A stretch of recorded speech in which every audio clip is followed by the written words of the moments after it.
By the time Clara Boone stepped off the stagecoach, she had nothing left but 2 crying infants and a stranger's promise that might already be broken. She drew her coat tight across her chest, more for the sake of her children than herself.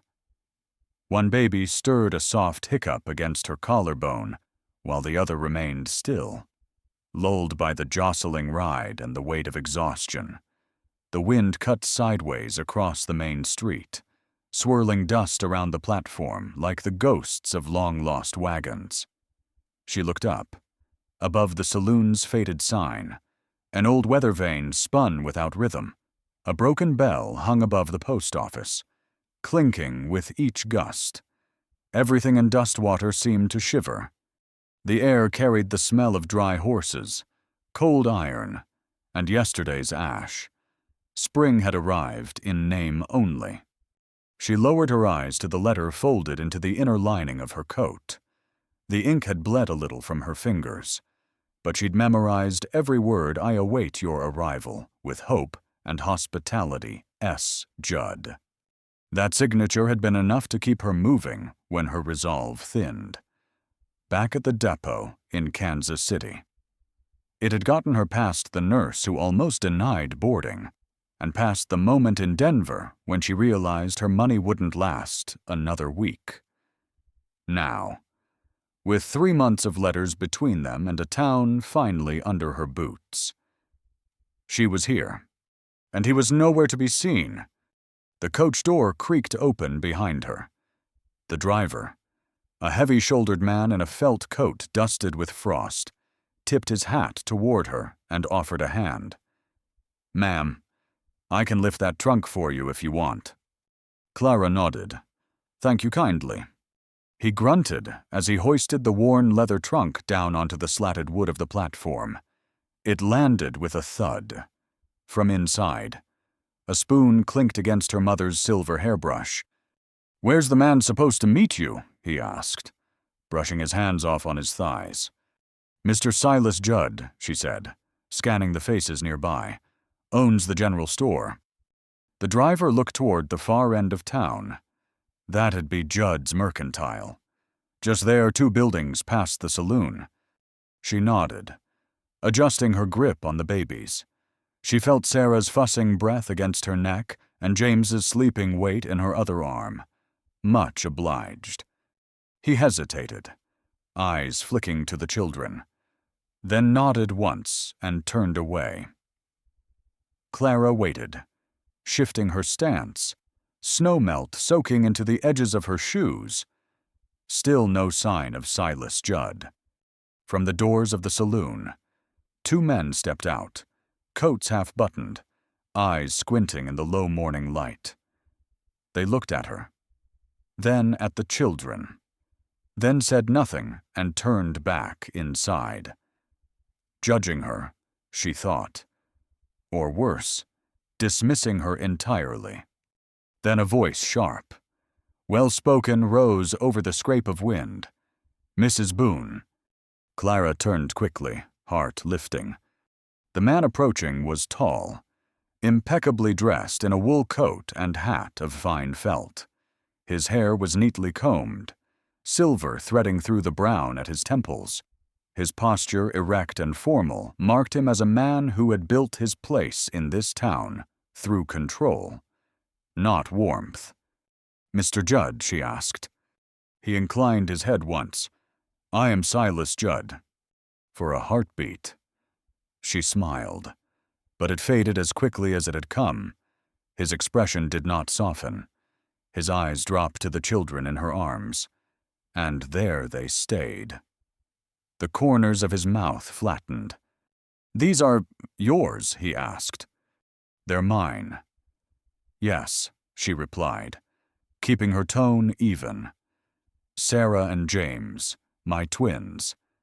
I wrote you about them. In my second letter, I believe." A beat passed, then another. "I received no such letter," he said coldly. "Had I known, I would not have extended the invitation." Clara blinked. "Mr. Judd, I was very clear. I explained I was a widow, that I had 2 infants. I would not have traveled all this way under any misunderstanding.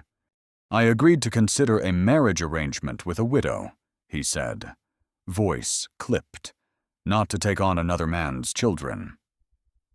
This town talks. Mrs. Boone. I cannot afford to associate my name with scandal or impropriety. Behind him. Two women walked by, one glancing curiously at the scene, the other staring outright. Clara's cheeks burned.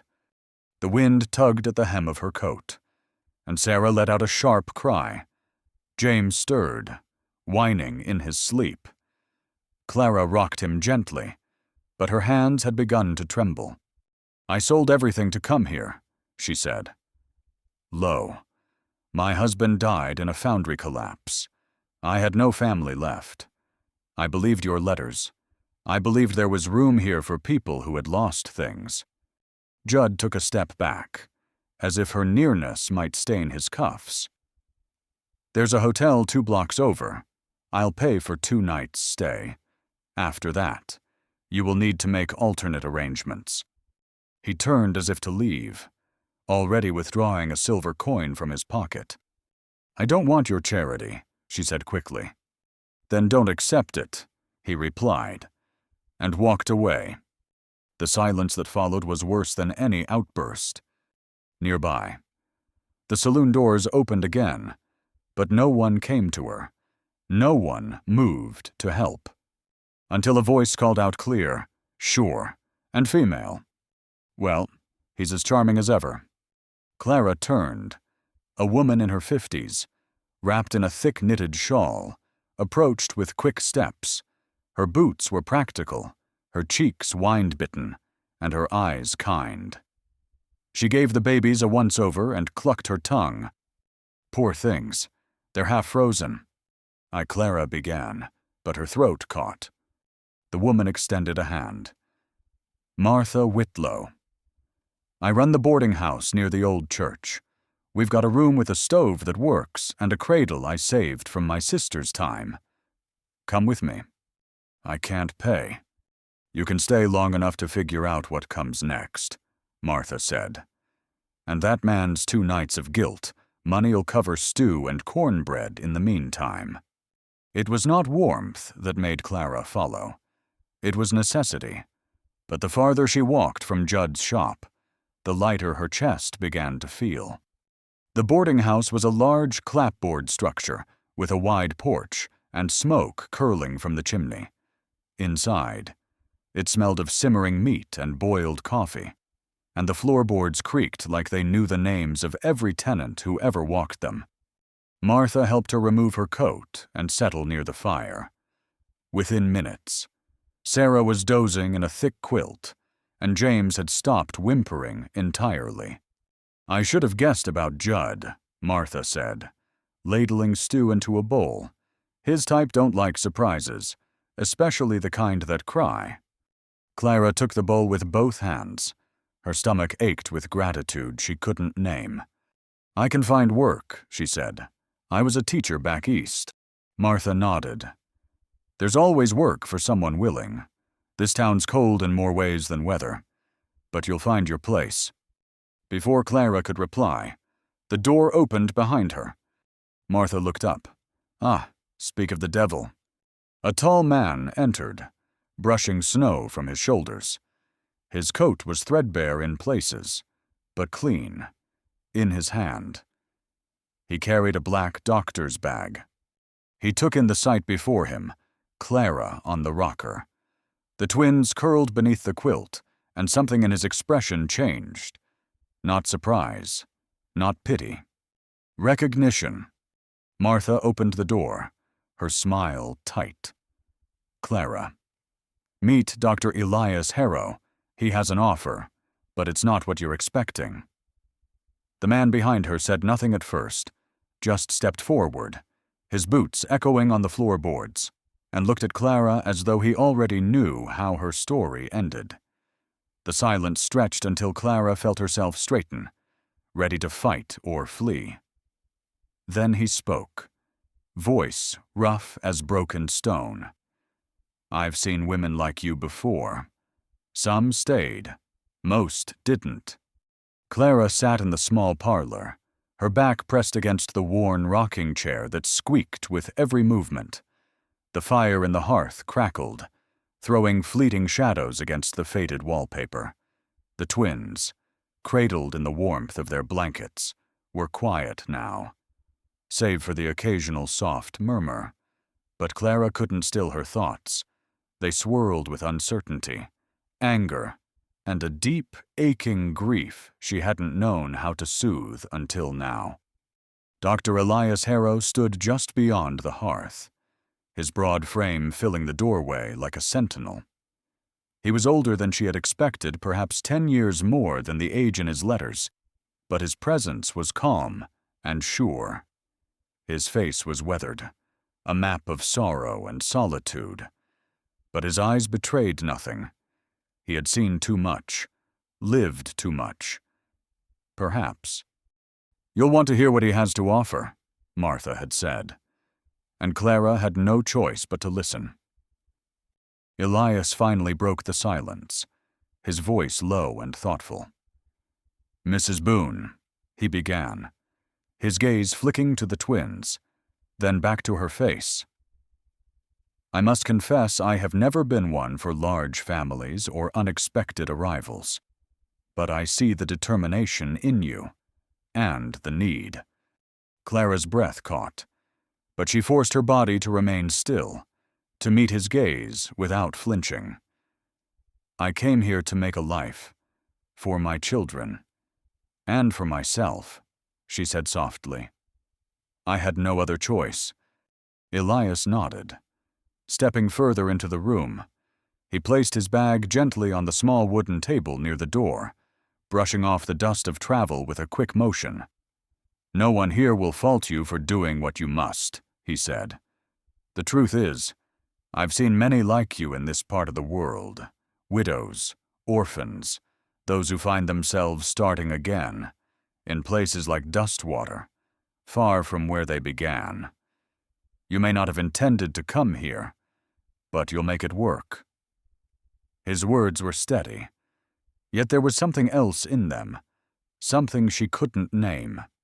"I don't want charity," Clara replied, the word sharper than she had intended.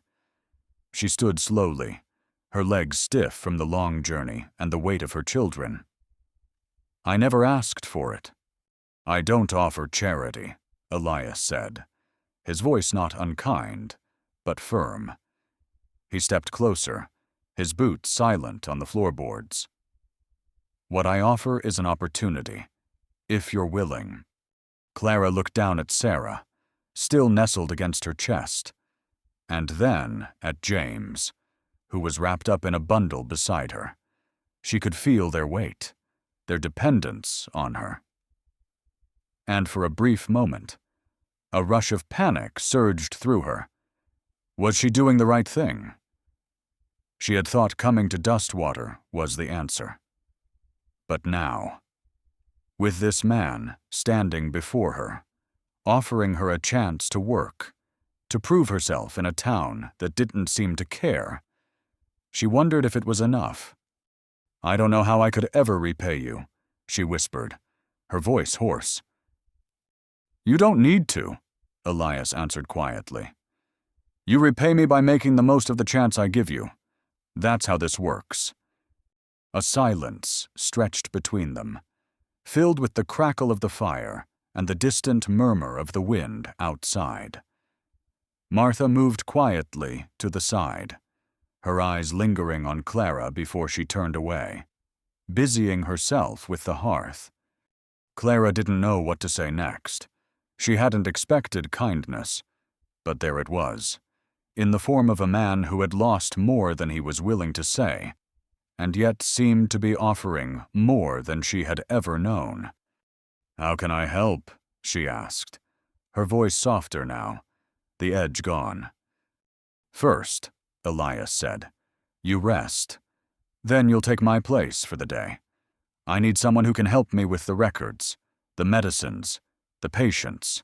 You don't need experience, just a steady hand and a willing heart. But I won't waste your time. Mrs. Boone, If you're not interested, I'll find someone else.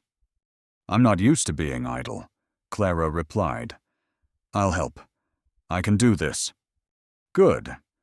Then we'll start tomorrow. He reached into his coat and withdrew a small book, flipping it open to a page near the back. I'll need you to keep records. Handle what I give you. You can read, I hope. Yes, she answered. The realization that she might be able to do something to help her children, to find a new place in this unforgiving land, stirred something deep inside her, a faint pulse of hope. Elias didn't smile, but the brief flicker of approval in his eyes was enough.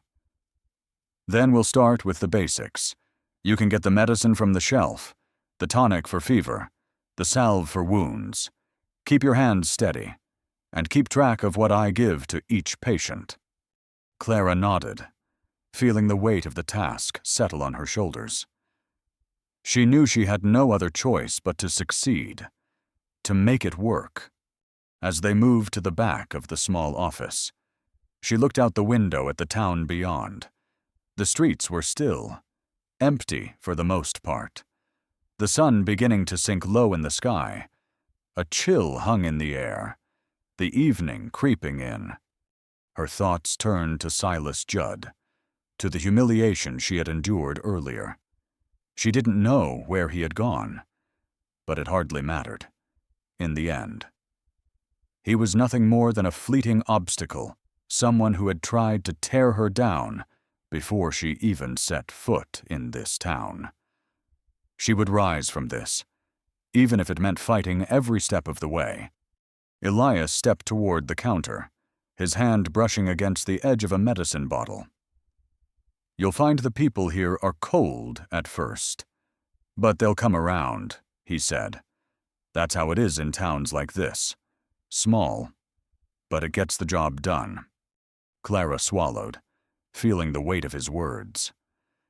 I didn't come for friends, she said, more to herself than to him. I came for a future.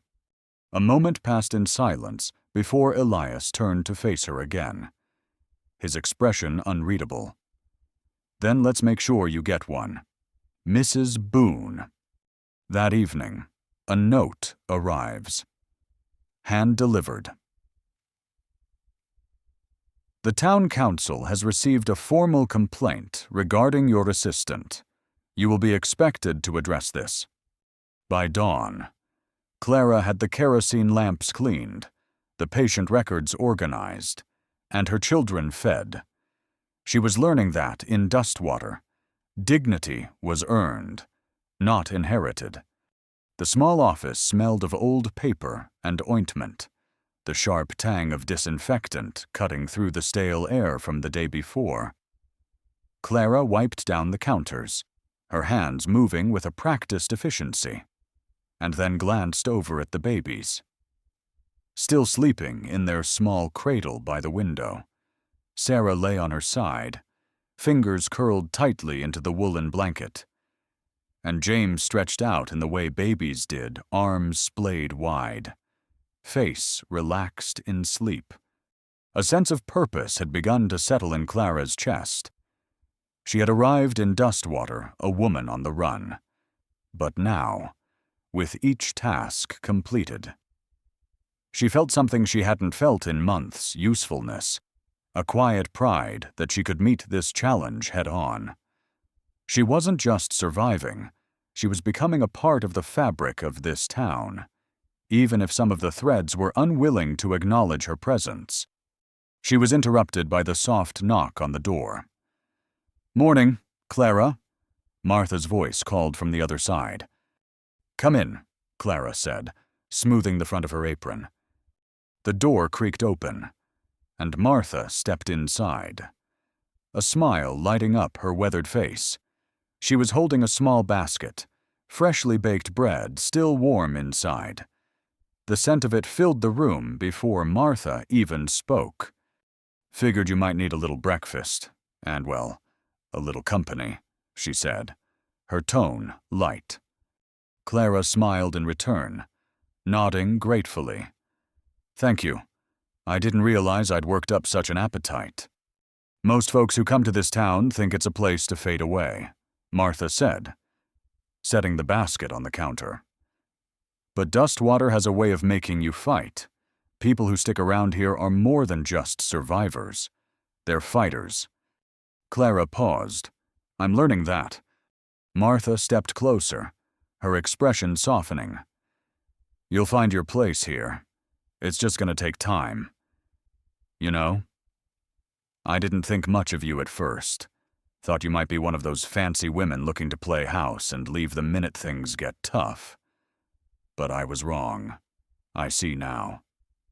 Clara, that you've got more steel in you than most folks ever find, especially in places like this. Clara met her gaze. I'm not here to be a charity case, she said firmly. I'm here to make a life for myself and my children. That's all. Martha smiled, a knowing look in her eyes. You'll find that the life you make might just be a bit different from what you expected. But that's how Dustwater works. The town has its rules, some spoken, some not. But if you can follow them, you'll earn a place. If not. She trailed off, lifting one brow. Well, the town will make its own decision about you. Clara felt the weight of her words, the challenge hidden in the unspoken part of it. She nodded slowly. I understand. Martha patted her arm. Don't worry. You've already got a few allies. But there's something coming. There's always something in this town. Just be ready. The door to the office opened, cutting off any further conversation. Clara turned as Dr. Elias Harrow entered, a familiar, purposeful look in his eyes. He nodded at Martha but didn't speak to her directly, his attention already on Clara. I'll need your help today, he said simply, removing his gloves and placing his medical bag on the counter with a soft thud. A new patient, a rancher's wife, suffering from some complications. She needs rest, but there's something off about her condition. It's delicate. Clara nodded, stepping toward him. I'm ready. You'll be handling the records, Elias said, taking a seat at his desk. It's basic care, but it'll give you an idea of how we handle patients here. People in these parts don't trust doctors easily. You'll see it. Martha lingered by the door, her arms crossed, watching them. You'll find it's not the kind of town where you just walk in and make a name for yourself. There's a system. It's dusty. But it works. You'll learn it quick enough. Clara returned to the counter, organizing the patient forms as she tried to steady her thoughts. It was one thing to feel competent in the quiet of the office. But now the pressure of the town of Dustwater's unwritten rules was creeping in again. She'd been warned, but warnings never seemed as real as when you were standing right in the thick of things. Elias stood, gathering a few things from the shelf. There's a lot to learn, he said, more to himself than to her. But there's no better teacher than necessity. Clara watched him for a moment, wondering how much of that was a reflection of his own quiet struggle. The morning passed with quiet efficiency, and by the time the sun had begun to dip low, the rancher's wife arrived, a tall, thin woman with weathered skin and hard eyes, clearly someone used to working the land. She had 2 children in tow, both sickly-looking, their faces pinched with fever. Clara stood at Elias's side as he examined her, taking notes while he worked. The woman winced every time he probed her abdomen, but her only complaint was the quiet, constant pain. I can give you something for the pain, but I think there's more going on here, Elias said, his voice low. The rancher's wife met his gaze, the hard lines of her face softening just slightly. You can't do nothing for it, just need to make it through the season. Clara caught Elias's look, one that said far more than his words had. The woman's condition was dire. He would need to be careful with her, But there was something deeper there, something that Elias wasn't revealing. Clara could see it in the way he took longer than usual to finish the examination, his hand lingering at the woman's side as though searching for something more. Finally, Elias finished and stood back, moving toward the desk. "You'll need rest and proper care," he said to the woman, his tone firm but gentle. "And I'll send for medicine." The woman stood, clutching her shawl tightly around her shoulders, and turned to leave, her children trailing behind her, but just before she reached the door. She turned back to Clara, her gaze cold and distant. "You're a fool if you think you'll make it here," she said, her voice bitter. "Dustwater's not a place for people like you." Clara felt the sting of the words, but she held her ground. "I'm not here to fit in. I'm here to survive. And I will." Elias watched the woman leave, his expression unreadable, when the door closed behind her. He let out a soft breath.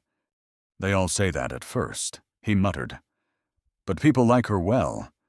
They forget quickly that survival here is a matter of doing more than just staying alive." Clara nodded slowly. "I understand." There was no more to say. She had entered a world governed by its own rules, and she wasn't going to back down. Not now.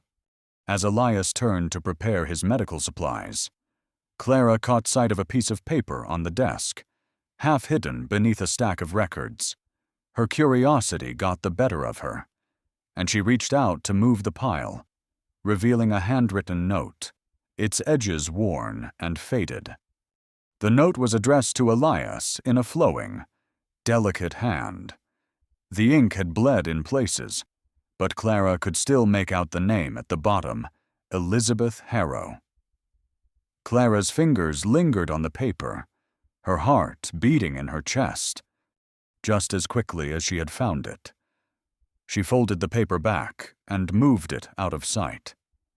There were many things about Elias that she didn't yet understand, things she didn't know if she was ready to learn. That night, as thunder rumbles and rain begins to fall, Clara stands on the porch with Elias. She says quietly, "You said grief hollowed you out. I don't want to replace that. I just want to fill what's left with something that lasts." The council chamber smelled of old varnish, cigar smoke, and something sharper judgment. Maybe. Clara Boone stood outside its closed doors, one child asleep on her chest, the other curled against her hip, and wondered if a person could be exiled without ever being invited. It was an afternoon like any other in Dustwater, except that the air was thick with expectation, and the town seemed to hold its breath, watching the inevitable unfold. Clara's boots clicked softly against the wooden floor of the town hall as she stood there, waiting for her turn to face the council. A glance out the small window revealed the familiar dirt streets of Dustwater, the wind kicking up dust and rolling it along the edges of the buildings like a living thing. Inside the hall, the townsfolk filled the rows of benches, their murmurs punctuated by the occasional cough or shift in position.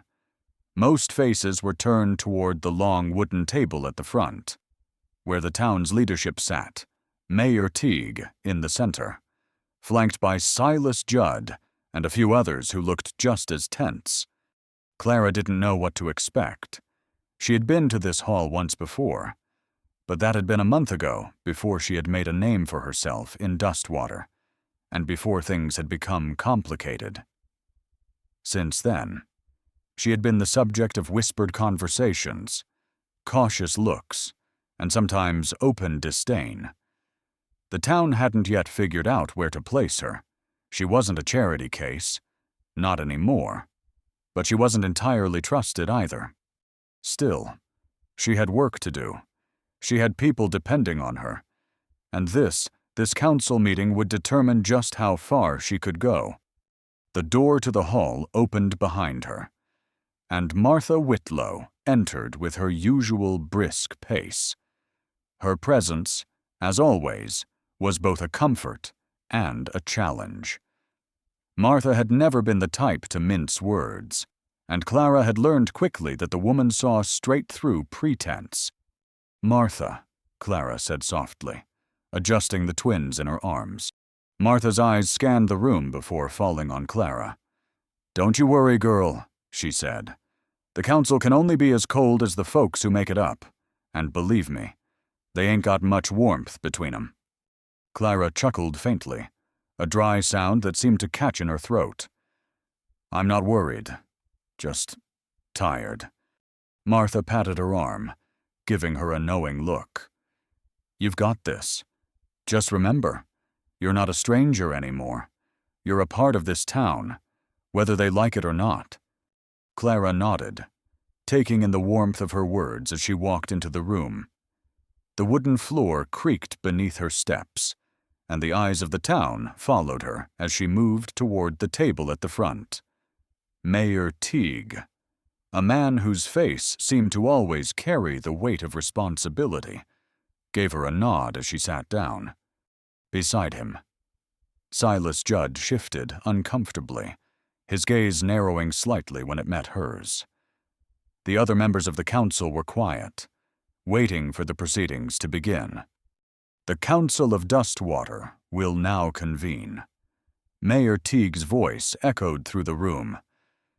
"We have a matter of concern to discuss specifically regarding the matter of Mrs. Clara Boone and her role in the town's medical practice." Clara held her breath, but the words did not come as a shock. She had known this moment was coming. She had known, from the moment she took up Elias's offer to assist him in his practice, that the town would not let her remain quietly in the background. And now, here she was, caught at the center of it all. She glanced at Elias, sitting quietly to her right. His hands folded in front of him. His face was impassive, though his jaw was tight in a way that made Clara think he, too, was bracing for what was coming. "We've heard reports," Teague continued, his gaze shifting toward Silas Judd, "about Mrs. Boone's continued work under Dr. Harrow, and it has been brought to our attention that she has been performing duties that go beyond basic assistance." Clara's stomach twisted. Silas, who had been quiet up until now, leaned forward, his voice sharp as a knife. "The issue isn't her skills," he said. "It's her presence here. A woman living unchaperoned in a bachelor's home, acting as an assistant in a field she has no formal training in. These things bring shame upon the town. We cannot afford the kind of influence she has on the women here, especially when she offers her services as a doctor." Clara's heart pounded in her chest, her hands clenching around the twins, who were still oblivious to the storm raging around them. "I'm not a doctor," she said, her voice steady despite the tightness in her throat. "I've never claimed to be one, but I've helped people. I've helped mothers, children, people who couldn't go anywhere else. What harm has been done in that?" "The harm, Mrs. Boone," Silas replied, his voice dripping with contempt, "is that you've overstepped. You've placed yourself in a position that is not yours, and now we must decide whether this town can afford to have you here." Clara bit down hard on her lip, forcing herself to stay calm. Beside her, Elias shifted in his chair, his eyes narrowing. The silence in the room stretched between them like a rope that was about to snap. "I don't care about the town's opinions," Clara said, meeting Silas's eyes squarely. "I care about the people who need me. I care about my children. And if you're asking whether I will leave, then you should know. I've been walking this earth for too long to be scared of a few judgmental words." The room fell silent, and Clara could feel every set of eyes boring into her, measuring her, waiting for her to break. But she didn't. "I stand by what I've done," she continued, her voice unwavering. "And I won't be dismissed for trying to make a life in a place that needed it." Elias's hand brushed against hers, a silent gesture of solidarity. "Clara speaks the truth," he said, his voice cutting through the tension. "She has been nothing but a help to this town, and any accusations against her are founded on nothing but fear. She deserves as much a place here as anyone else." The tension in the room broke with a soft murmur, but it wasn't enough to quiet Silas Judd's angry scowl. "She's a disgrace," Silas muttered. But before he turned away, he added, "And I'll prove it, even if it ruins this town to do so." The murmurs grew louder as the council members exchanged looks, but no one spoke up. Mayor Teague cleared his throat. "We'll need time to deliberate," he said, "but rest assured, Mrs. Boone, we will let you know the town's decision." Clara stood, the weight of the room pressing on her chest. "I'll be waiting," she said firmly. As she turned to leave, Martha's voice called after her.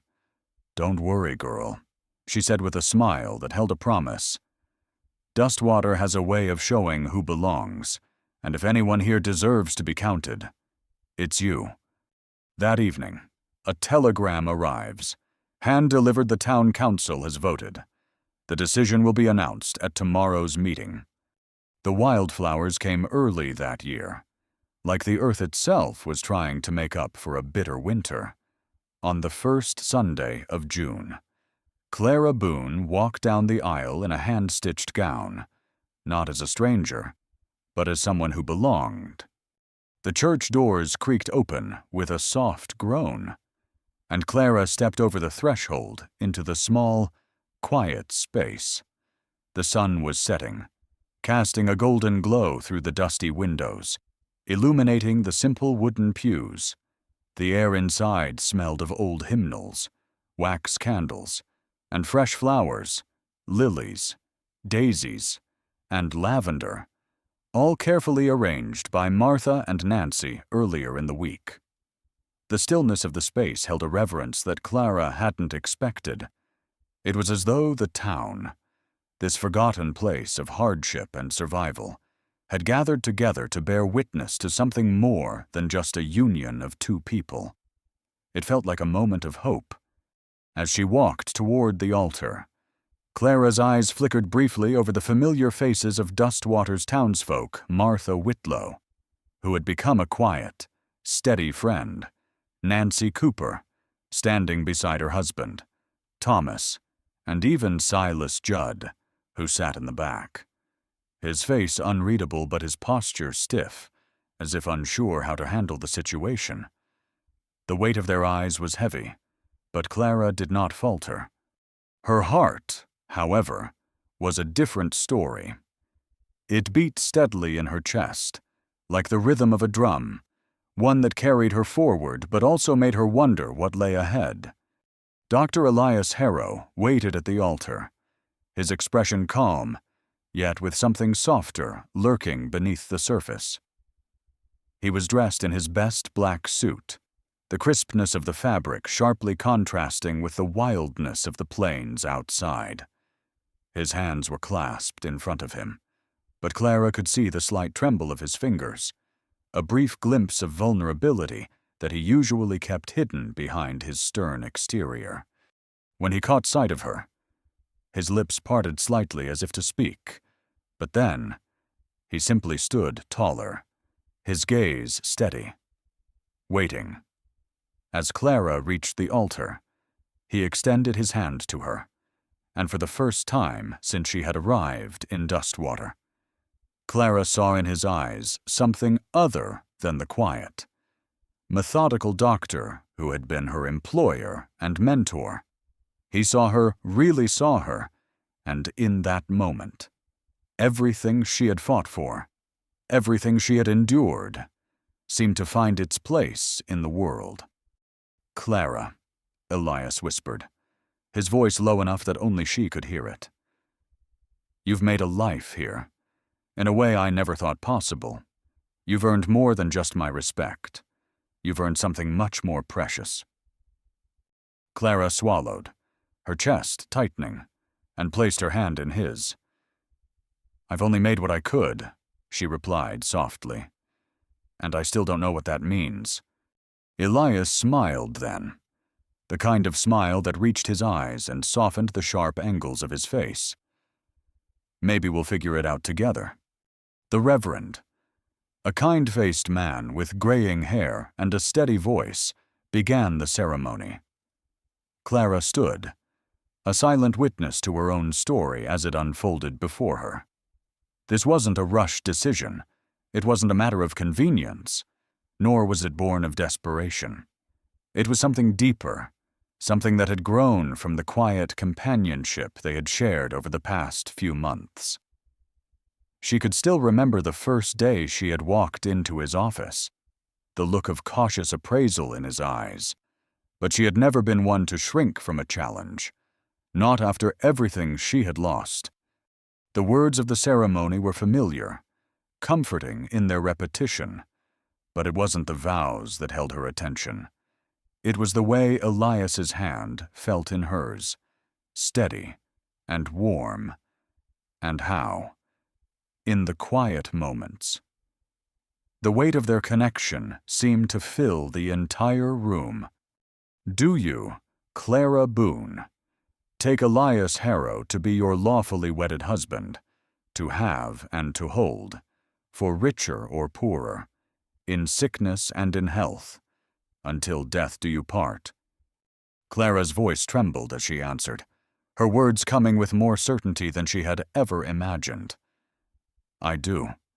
The Reverend nodded and turned to Elias, his eyes kind as he asked the same question. "I do," Elias replied, his voice carrying through the small church, a promise that felt unbreakable. The final words of the ceremony were spoken, and before Clara could fully comprehend the gravity of what had just occurred, Elias turned to face her, with a tenderness that surprised her. He cupped her face in his hands, leaning down to kiss her gently on the lips. The kiss was not passionate or hurried, but soft and full of meaning. It was the kind of kiss that spoke of shared history and quiet understanding, a promise not just of the future, but of everything that had brought them to this point. When they parted, the congregation burst into applause, and Clara, her heart thundering in her chest, found herself smiling, for the first time in years. The weight of her losses seemed to lessen, and in their place, the possibility of something new, something whole, began to take root. The ceremony ended, but the town of Dustwater did not disappear into the dust. It stood as it always had, silent and expectant, watching the couple who had dared to forge a new future together. Clara turned to Elias, her eyes searching his face, and for a moment, she felt the flicker of something deep within her, something she had never allowed herself to feel. Hope, not just for her children, but for herself. Later, in the quiet of their shared home, Elias sat beside her, his hand resting gently on her knee. The twins were sleeping soundly in their room, and the world outside was still, as though holding its breath in anticipation. "You've done it, Clara," Elias said softly, his gaze steady. "You've turned this place into something more than just survival. You've turned it into a home." Clara looked up at him, her heart full in a way she hadn't known was possible. "I think," she said quietly, "we've both made a home here." Elias nodded, his fingers brushing the back of her hand. "And this is only the beginning." The next morning, a note arrives. It is simple, but its words burn like fire. "The town council has called a meeting for this afternoon. You will be required to attend." Clara awoke to the distant sounds of hooves clopping against the dry earth, mingling with the faint rustle of wind through the narrow cracks of the window. The sun had just begun to rise, spilling pale gold across the worn wooden floorboards of her room. The soft, comforting warmth of the early morning settled over her as she lay in bed for a moment, allowing herself to savor the stillness. It had been a week since her wedding.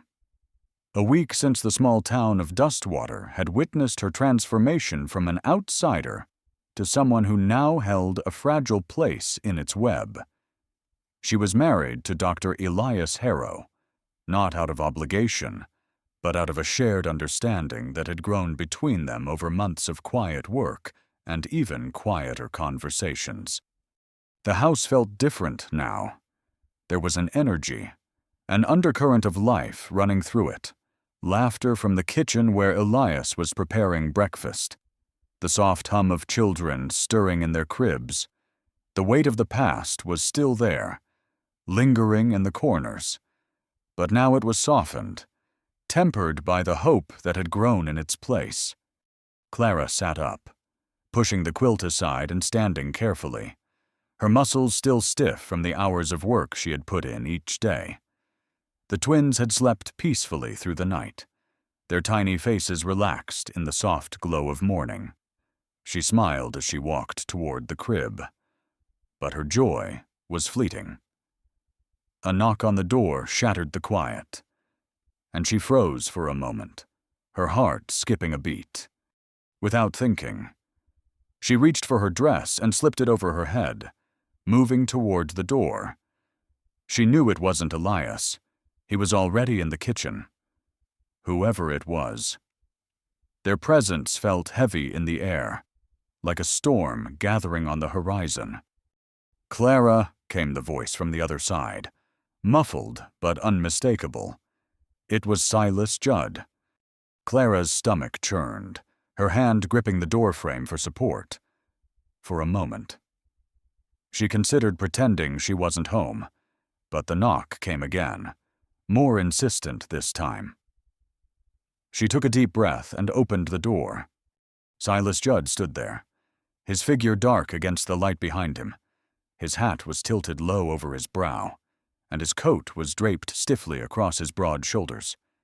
His eyes, however, weren't the cold, impassive gaze of the man who had once turned her away.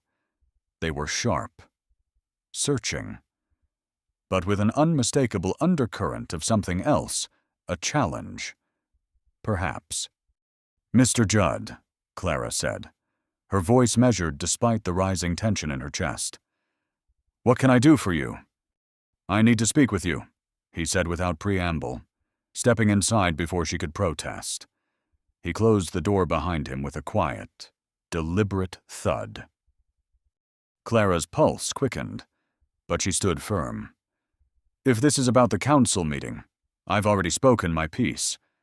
Judd's lips tightened into a thin line. "This isn't about that," he said, his voice low, almost threatening. "It's about your place in this town, about what you think you're building here." Clara's heart sank, but she kept her gaze steady. "I don't need your approval." He ignored her statement, his eyes flicking toward the crib where the twins slept, then back to her.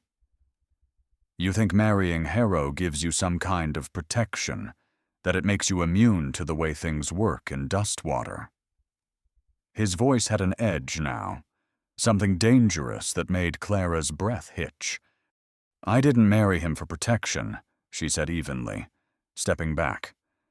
"I married him because I believe in what we're doing here, what we're building together." Judd stepped closer, his breath warm on her face. "This isn't a place for people like you," he said quietly. "A woman with children, no history here, no family name to speak of. You think a few kind words from Elias are going to change how the town sees you. You think your past can be erased so easily." Clara felt her pulse throb in her ears, but she refused to let him see her fear. You don't get to decide who belongs here, Mr. Judd. Judd's smile was slow, almost pitying.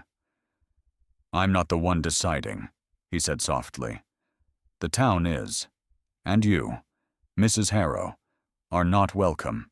Not in the way you think. Before Clara could respond, the door behind her opened, and Elias stepped into the room, his presence filling the space like a shadow. Is there a problem here? Judd. Elias's voice was calm, but cold, a warning in his tone that sent a shiver down Clara's spine. Judd didn't flinch. He straightened, his posture becoming more rigid as he turned to face Elias. There's no problem, he said, his voice almost casual now. I'm just having a conversation with your wife. Elias's gaze didn't leave Judd, his eyes narrowing ever so slightly. I suggest you leave, Judd, and if you want to discuss anything further, you can take it up with the council. For a moment, the two men stood in a tense silence, a standoff of wills. But then Judd turned on his heel, his footsteps heavy as he walked toward the door. He paused for a moment and looked over his shoulder, his words hanging in the air like smoke. You'll see, he said quietly. You'll all see what happens when you go against the rules of Dustwater. With that, he was gone, the door closing softly behind him. Clara stood frozen for a moment, the weight of Judd's words lingering in the air. Elias didn't move, his back still to her, but she could feel the tension in his body, the barely contained anger beneath the surface. Finally, Elias turned, his eyes meeting hers. Are you all right? He asked, his voice softer now, the edge gone. Clara nodded, but she could feel the coldness in her bones, the uncertainty creeping back in. I'm fine, but I don't think he's finished. I don't think we've seen the last of him. Elias didn't respond immediately. Instead, he walked to the window, his eyes scanning the empty streets outside. This town has always had its own way of dealing with things, he said after a long pause. And sometimes, the hardest part isn't the fight itself, but knowing what you're willing to sacrifice for it. Clara stepped toward him, her hands clasped tightly in front of her. I didn't come here for a fight, Elias. I came for a future, for my children, for us. Elias's eyes met hers again, his expression softening. We'll find a way through it, he said firmly, as though to reassure them both. We'll make it through together. But Clara couldn't shake the feeling that something was coming, a storm, perhaps, one that would break everything open. That afternoon, a town meeting was called, and as Clara stood at the back of the room, she could feel the eyes of every person in Dustwater on her, waiting for her next move. What they didn't know was that the storm was already here. The wind had a way of carrying stories in the Old West, stories that curled up in the dry dust and fluttered in the air like the fading sound of a faraway horse's hooves. Wildflowers bloomed and faded, a reflection of lives that never stopped moving, always heading toward something new, something better, or perhaps something worse. Dustwater, a town born of desperation and dream, had grown over the years into a place full of people who carried their own burdens, their own regrets, but also a quiet sense of belonging. The years had made a rough map of the town, but it had also shaped the people, weathered them into something both stronger and softer, a quiet resilience stitched together by the shared toil of a hard life. And while some things had changed, many others had stayed the same, like the wind that never ceased to blow across the land, or the shadows of old buildings that still stood long after they had stopped being used. There was honor in this town, buried deep within the folds of every old letter, every cracked leather boot left behind. But the winds of time had a habit of covering it up, hiding it under layers of dust and silence. Yet, just as the wildflowers bloomed once again after the long winter, so did the truth, though it may have been hidden. It was never gone. Clara Boone had known that. She knew that even in a town like Dustwater, where whispers were louder than voices and truth could be drowned by shame, it was possible to change things. One person, standing firm against the tide, could shift the course of an entire river. She had been the forgotten woman, a stranger in a town that had no place for someone like her. But through it all, she had never given up, not on her children, not on herself, not on the hope of what could be. She had found a place where she could stand, where she could build something that mattered. And though it hadn't come quickly, justice had its own pace. She had found peace. Not the kind of peace that comes with the absence of struggle, but the kind that settles deep in your bones when you know you've done what you could, when you've given everything you had. The townsfolk had seen it too, in her actions, in the way she had worked quietly without asking for anything in return, not even their trust. In the end, it didn't matter whether they had ever truly believed in her or not. What mattered was that she had believed in them, in the possibility of redemption, in the simple truth that sometimes the best we can do is be kind, even when the world has given us every reason not to be. Honor can be buried, yes, but it can never truly be erased. It might take time. It might take someone brave enough to dig it back up, but it remains there, waiting to be discovered once again. Clara had given that to Dustwater. She had planted the seed of something that would grow, something that would be passed on to the next generation. She had shown that it was possible for a forgotten woman to change the course of a town, to save it from the weight of its own bitterness.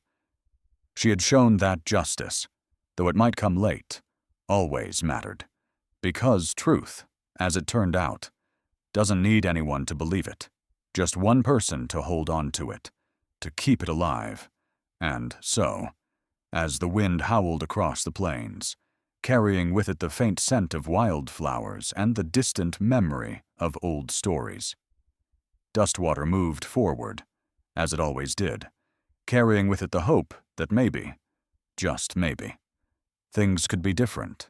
Perhaps not for everyone, but enough for the few who were willing to stand in the wind and hold on to what was right. And if you're still listening to the stories of this land, if you still believe that honor, redemption, and kindness matter, leave a mark. Leave a sign, just a small one, to show the world that we haven't forgotten the old ways, the values that made us who we are, the values that still have a place, even now. If you believe stories like Clara's still matter where grit, love, and justice stand against the dust of indifference, then leave a mark. Type 1 if you'd stay in Dustwater a little longer, because the next chapter hasn't been written yet. Join us at the Western Story Chronicles, where stories like Clara's still need to be told.